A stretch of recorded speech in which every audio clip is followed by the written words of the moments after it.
Okay, let me give you another example of a function. So remember, I'm still trying to explain to you what a function is. And I know I'm scattering about, but by me scattering about, you get lots of different pictures of what's going on. So just bear with me scattering about. So here, another scatter here. Let's say I've got a function g of x, and g of x equals this here. You might be wondering, what's the point of having g of x? Why not just write y equals x squared minus 7? You see, this one, by me saying I've got a function g of x, um, this one here is a lot more useful than this because well, if but the minute I say I've got a function g of x, you know inside your mind that we're going to have a graph where it keeps on going to the right. It doesn't back up on itself.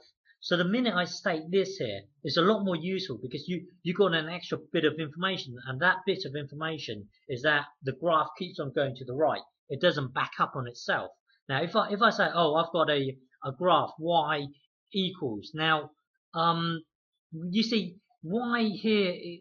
Well, it could be this here.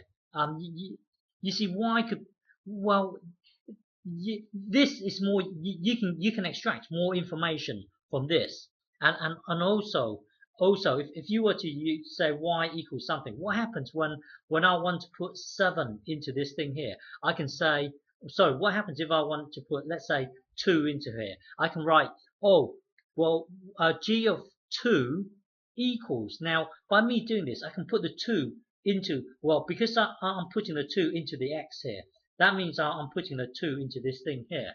So here it will be 2 squared, which will be 4. 4 minus 7, that will be minus 3. So I can actually write g bracket 2 equals 3. But with a y, how can I convey I'm putting 2 into this machine, if you like?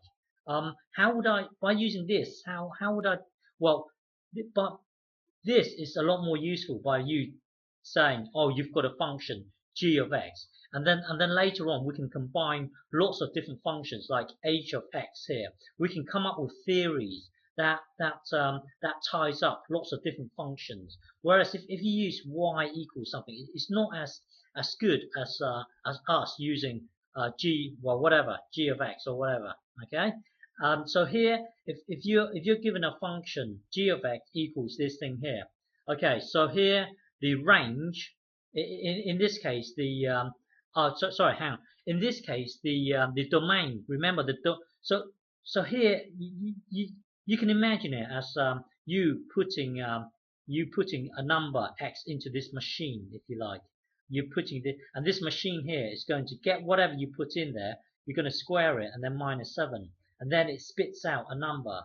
Oh, that's another thing. By you writing g of x, you know that this thing here is going to spit out a number. It's going to return a number. By you saying y, well, y is like, to you inside your mind, it's just a number. It doesn't spit out. It doesn't return anything. So here, the minute you say g of x, a function g of x, you know several pieces of information already. You know that you're going to have a graph that doesn't back up on itself. You know it's going to return a number to you. For example, here it's going to spit out a number for you. The minute I write this here, you know I'm going to spit out a number at you. Well, you can extract more information, and another thing is you can write g of, let's say, 5, so that you can put, well, there are several advantages in using this notation rather than just using y. Well, anyway, so here, hang on, when given this here, if you want to know the range here, sorry, if you want to know the domain, remember the domain is what you can put into this machine, and well, what you can put into this machine, which still makes sense. That's what a domain is. Domain is whatever number you can put into this machine and it still makes sense. So in this case, in this example, it's everything on the real number line. So you can write the range here is well, here you can say you've got a function g of x equals this, and x belongs to everything on the real number line. Okay, so the domain here is x belonging to the real number line. Remember, real number line is everything on that line. Okay, so the range, the domain is x belonging to everything on the real number line, and the range is from the range is from, well, the lowest point is -7, and it goes up to infinity.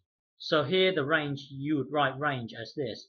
The lowest will be -7, comma, and then, well, the range goes up to, well, less than infinity. Well, you would write it like this. Okay. Yeah. Okay.